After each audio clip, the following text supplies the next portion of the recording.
आहुति देने से जरा भी नहीं घबराते।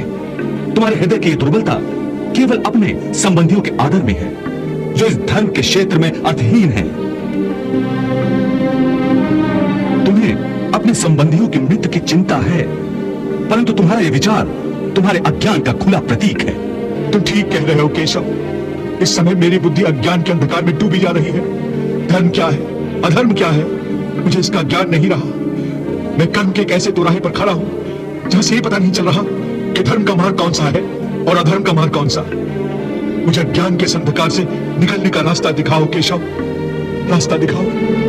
हे पार्थ, मैं तुम्हें इसी अज्ञान के अंधकार से निकालना चाहता हूं। इस अंधेरे में अंधों की भांति हाथ पैर मारने के बदले अपनी दूर दृष्टि को एक दिशा दो और देखो इस सृष्टि की ओर। इस सृष्टि में जो जन्म लेता है वो निश्चित रूप से मृत्यु के अधीन हो जाता है। इसका अर्थ यह है कि इस मृत्युलोक का हर प्राणी, चाहे वो मनुष्य हो, पशु हो, पक्षी हो या फिर पेड़ पौधा हो, हर सांस लेने वाला प्राणी अपने जन्म के साथ अपनी मृत्यु को भी लेकर आता है।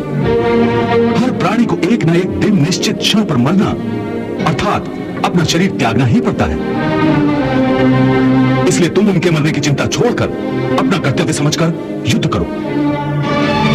जातस्य ही ध्रुवो मृत्युर ध्रुवम जन्म मृतस्य च तस्माद् अपरिहार्य अर्थे न तुम सोचितुम अर्हसि।